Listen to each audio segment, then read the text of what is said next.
হাসিনার কাছে বাংলাদেশ নিরাপদ আমি মনে করি, এবং জয়ন্তী শেখ হাসিনা সনাতনী সম্প্রদায়ের জন্য নিরাপদ।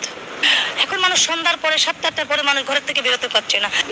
নেত্রী আসলে পুরো বাংলাদেশ অচল হয়ে যাবে, সমস্ত মানুষ এয়ারপোর্টে চলে যাবে, এটা আমিও বিশ্বাস করি। কারণ মানুষ বুঝতে পারছে যে মানুষ ভুল করছে, এটা সাধারণ মানুষ বুঝতে পারছে। কারণ সাধারণ মানুষ আসলে শান্তিতে থাকতে চায়, নিরাপত্তায় থাকতে চায়, ভালো মন্দ খেতে চায়। সবচেয়ে বড় কথা হচ্ছে যে একদম স্বাধীনভাবে বসবাস করতে চায়। এইগুলো একমাত্র জয়ন্তী শেখ হাসিনার কাছে বাংলাদেশ নিরাপদ আমি মনে করি। আমি দ্বিধাদ্বন্দ্ব ভুলে, মানে দ্বিধাহীন ভুলে বলতে পারি আমি আওয়ামী লীগের দালাল।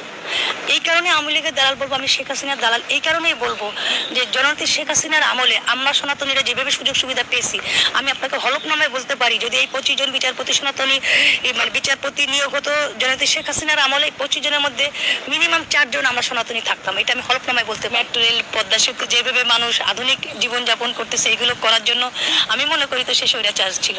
কারণ আমার বাংলাদেশে কখনো মেট্রো রেল ছিল না, আমার বাংলাদেশে কখনো পদ্মা সেতু ছিল না।